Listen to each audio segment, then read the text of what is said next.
Okay, so today we are going to get started and talking about the three biggest weight loss mistakes that sabotage your success. But before we get into it, maybe some of you don't know me. I just wanted to give you a little intro. My name's Crystal Elizabeth. I have been in the health and wellness space for, 15 years, coaching women primarily, and now a lot of moms, because I have become a mom, in getting their bodies fit, feeling amazing in their new bodies that a lot of women, struggle with when they have babies or have kids.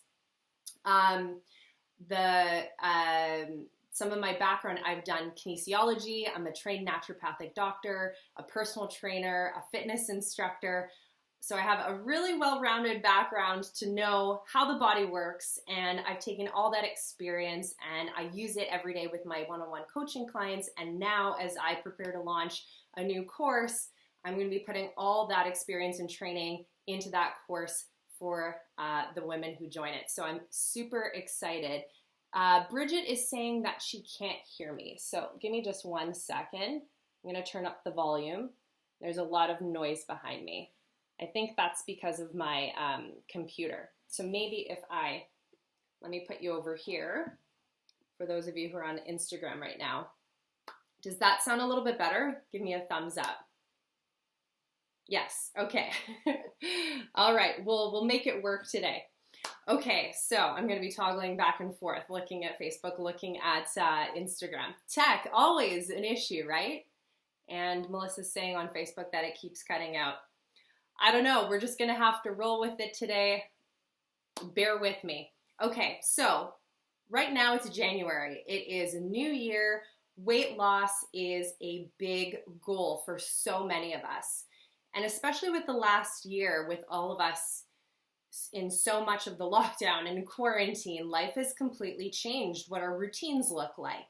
I don't know if there's any of you right now who are on live who can let me know that they're homeschooling. A lot of us are dealing with that. Our sanity and stress has been through the roof, and a lot of us have been turning to food as a comfort on many occasions. And if you're joining me right now, let me know, how many batches of banana bread have you made this year or the last year? I made so many. It was definitely a comfort food that we tapped into many of the time. Yes, right? So we know that there are a lot of things in our environment and in our everyday internal environment, external environment that can be there to sabotage our weight loss success. But before I dive into the three that I think are some of the biggest things that sabotage our success, I want to hear from you. What do you think are the three biggest things that can really undermine your success when you're going on this journey? Even if it's not weight loss, if it's a particular goal, what do you think could be something that could stand in the way? Literally eating banana bread right now. Yes, Jenna. Yeah, let me know. Let me know in the chat box, what do you guys think are some really big mistakes that people make when it comes to losing weight? I loved it. Expecting perfection. Tara, that is an amazing one. Yes, that is a huge one. Anything else? Somebody share with me. What do you guys think? So weight loss journey has to be perfect. If I'm not getting my workouts in, if I'm not eating perfectly all of the time, I'm not going to see results. What else? What do we feel like are big things? Restrictions on certain food. That's what Jenna said. That's another big one. You go into it with the mindset that, okay, I can't eat the things that I want to eat if weight loss is a goal for me right now. That's a pretty common one. Anything else before we go into the three that I think are some pretty big obstacles that often sabotage our weight loss success? Welcome, Jennifer. You're joining us live. All right, those were some good ones. I'm going to break it down for you in three that I think are the ones that I see most often with my coaching clients, most often with women. I think it's a big one. Tara also mentioned feeling like it's impossible before even starting. Looking at that end goal, especially if you do have a lot of weight to lose, it can be really overwhelming to look at that end and think, how am I ever going to get there? That's a great one. Thanks for sharing that, Tara. Okay, so let me break it down. If you're taking notes, awesome. This is where we start. So the first one that I'm going to share with you today, your goal is weight loss, right? The first big mistake that I see most people make, mostly women, is that we're only focusing on our weight. I know, it sounds so counterintuitive. You're like, but wait, Crystal, hold on a second. Am I not focusing on that as a goal? Why would that be a mistake to follow that? Well, let me tell you the 4 main problems when it comes to just focusing on your scale weight. And as women, I feel like we become very obsessive. Like, raise your hand if you saw the scale move in a direction you didn't like and you felt disappointed, like all the work that you were doing made no difference, right? We come with that mindset. So the first thing is that weight actually fluctuates quite a bit because of a lot of different factors. What we eat, water retention, hormones. If you aren't tracking and those are just a few, just to name. If you aren't tracking your weight daily and you do it very sporadically under different conditions every time, and what I mean by that is one day you take it first thing in the morning before you've eaten, naked, and the next time you do it is the middle of the afternoon, you've already had breakfast and lunch, and you're clothed. They're not going to be comparable, right? And if you're not taking your weight under the same conditions every time, and you're not doing it on a daily basis to actually see that fluctuation, you're going to be setting yourself up in your mind to think, if I don't see the number going down, I am not on the right track. I am failing. And this, whether you're thinking of that consciously or subconsciously, is a huge reason. It's a huge thing in the back of your mind that is undermining what you will actually do as actions in your behavior. So instead of just focusing on the scale weights, there are other things, and I'm going to get to them in a second. The other thing that I wanted to say is that weight loss is not linear. The idea that we need to see the scale weight dropping is based on the assumption, the belief, in order for me to know that I'm actually doing well and actually seeing progress, the number needs to continue decreasing down in a linear fashion. And weight loss just is not like that. And when you track consistently, but I mean, by that I mean daily, you're gonna see the numbers dip and rise, dip and rise. And if the overall trend you're seeing is that it's going lower, you know that you are on the right track. Okay, problem number 2 with the scale weight being the thing. It doesn't tell you what or where you're losing. It doesn't tell you if you're losing body fat, and I think that's the one that we're all aiming for, right? It doesn't tell you if you're losing water weight, which is typically what people lose in the first week or 2 of weight loss, usually the first few days. And it doesn't tell you where on your body you're losing anything. So not a very good indicator of your progress at all. Number 3, there are other metrics that you can measure that give you a more well-rounded idea of what you're doing. Hey, Jenny, a more well-rounded idea of what you're doing is if you're seeing progress. So the 2 that I love the most when you do this with your weight is tape measurements. So you take those, and there's measurements all over the body, arms, upper body, lower body, waist, midsection. And when you look at the totality of those numbers and you see the inches losing or the centimeters dropping, then you know that your body's actually changing. But if you were to just take one measurement as well, like your waist, and you don't see any improvement, you might think that nothing's happening in your body. The other one that I love are photos. So photos you wouldn't do every day. 100% of the time, you got to start with a before photo. And I know that this brings up a lot of feelings and emotions, especially with women. We don't want to face it. It doesn't feel comfortable to look at ourselves and to be really vulnerable and raw and honest. But if I could give any recommendation to anyone starting on a journey, always, always, always take a before photo. And I hate calling it a before photo. It is where you're starting from. And when you take that photo again in a month, in 3 months, in 6 months, in 12 months, you will be blown away if you stay consistent with your exercise, nutrition, all the other things, how far your body will change if you give it that time and you're tracking it. Yes, Jenny says tape measurements are key, much more reliable than any other weight loss measurements. I 100% agree. All right, the fourth problem with weight loss, or scale weight as the only thing that as the big problem with your weight loss, sabotage, is you're only focusing on the aesthetic of the physical component. What about some other things like performance? And by performance, I don't mean like athletic performance, although that could be something that you're focused on too. I mean, what about being able to lift your kid easier? What about being able to do more push-ups than you've been able to do? What about being able to stay on your bike longer because you have more endurance? Like, those are some other ways that you can be measuring that you're making improvements in your physical health. And beyond the physical, what about the mental, the emotional? Okay, I was just saying, so what about the other components? What about the mental, the mindset, the beliefs? What about the emotional components? We're not taking any of that into account when we're just focusing on the number on this scale. All right, let's move on to the next one. The second big mistake that I see a lot of people making that sabotages their weight loss success is relying on motivation and willpower. Guys, it is so overrated. When I did a poll to a Facebook group 2 months ago, and I asked, what are your biggest struggles with weight loss?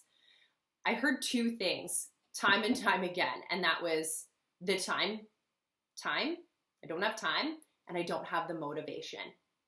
And right now, as it is, it's January. A lot of us are feeling motivated to make changes, motivated to work on our goals.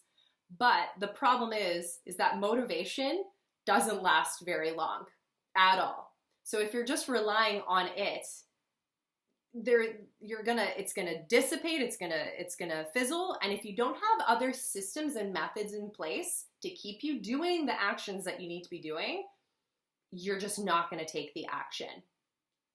And if you wait for motivation to exercise or to make a healthy meal or something along those lines, you're just going to find excuses as to why it's not going to get done. Okay. The other thing as it relates to willpower, this is another thing that you absolutely cannot rely on alone. So for example, if you were super hungry and I put a plate of cookies and I put a salad in front of you, and if I had 10 people who were all hungry, who were around this table, I guarantee you that most people will choose the cookies. Why? Number one, it's available. Number two, you're hungry, and the mechanisms in your brain, when you hit that super hunger level, it goes into like panic mode. Your body is meant to keep you alive. It is just going to want you to consume whatever is the most calorically dense, tastiest thing that's going to satisfy that hunger. Salad is not going to cut it. So even the people who are most disciplined, when you put yourself in an environment where things like your willpower will be challenged, it's not enough to just have willpower. You have to, again, it comes back to what systems and methods you have in place that are going to help you make a better decision in those moments. Okay, the last thing that I wanted to share, if anyone doesn't have any questions right off the bat. So the last big mistake that I see a lot of people making, lone wolfing it. All right, lone wolfing it. I got this. I know what I need to do. I just need to exercise more. I need to watch what I eat. And I can do this. I don't need to hire a coach. I don't need to do a program. I'm just going to do this on my own. And hold on, and this is also what the narrative goes like. I don't want to tell anyone because if I fail, then everyone's going to know. So what do we often do? We keep things to ourselves. We don't share it with the people around us who would be motivating us enough. We don't share it with people that are outside of our households. We keep everything a secret and we think, we got this. I'm just going to do it on my own. And let me tell you, creating change is not easy. We know this. If we all knew what we needed to do, we would have done it. We would all be fit. We would all be super healthy. We would all be making better choices more often than not. But the truth is, change, even though it's not easy, it is simple, but not easy. And studies show that when you are left on your own to do something, to undertake some big change versus having a supportive community around you, people who are in your corner, who are going to be cheering you on, people who are going to be challenging you, people who are going to be lifting you up, people who are going to be making sure that you stay accountable to what you said that you wanted, that the difference in results is just mind-blowing. It's so much bigger when you are in an environment that supports the goals that you are going to be making or that you're working towards. And let me just see, I've got a few notes here. Guys, lives are not perfect. We gotta have some talking points here. Okay, I think those are the three things that I wanted to share, the three big ones. Let's just see what's in the comments right now. Tara shares, I'm motivated daily. That doesn't mean I'm making a plan or taking action in work stuff especially. Yes, we need other things in place. We need things in place to actually create the motivation to stick with the actions that are going to move us closer to our goals. Okay, so let's recap the three things. The three big mistakes that I see people making that are sabotaging your weight loss success, just focusing on the scale weight. And we talked about a few different ways, few different things that you can be measuring instead of just the scale weight and how to measure your scale weight. The second one was relying on motivation and willpower alone. Not enough. You need to have methods and systems in place to help you keep doing the actions. And lone wolfing it, thinking that you got this, you're going to be accountable to yourself. Promise you, you will see much better results when you do it in an environment that supports you. So what things should you stay focused on if you want to set yourself up for the most success when it comes to weight loss? Well, I'm going to be sharing that in much more detail next week in a free masterclass that I'm going to be hosting. And I want to invite you all to join me on that. It is called Lose Stubborn Weight and Rock Your Mombod, 3 things you must focus on for a successful weight loss. So this free masterclass is going to be next week on Tuesday and Wednesday. I've got a couple of different times. Yay, Tara! And after more than 10 years of working with clients, working on my own body pre and post baby, I've learned a lot of different methodologies and systems, and I want to bring some of my best kept secrets to you in this webinar. So that you're not only losing weight in the short term with the short-term goal that you have, but you're able to have results that last. Because let me tell you, you can start the next diet, the next trend, the next program, but if you don't touch on some of the things, the keys that I'm going to be mentioning in the webinar, I guarantee you your results will be very short-lived. You need to focus on those 3 things, and I'm going to share them with you in the masterclass. So if you want to join me for that, I will be sharing the link for to register. I will post that in the post after this, and I'm also going to have it on my bio, so you can click the link there, sign up, join me for the masterclass. For those of you who might be wondering when it is, it's Tuesday, this coming Tuesday at 12 p.m. Eastern Time, and an evening, Wednesday the 20th at 8 p.m. Eastern Standard Time again. So I hope to see you there. If you know anyone who absolutely needs to watch this training, I want you to go ahead and hit the share button and let them know about the free masterclass that I will be hosting. Join in on that. It's information that you will 100% want to listen to if you want to set yourself up for success this year. Let this be the year that you get to that goal and that you keep that goal. All right, I hope you're having a wonderful day. I will see you very soon. Bye.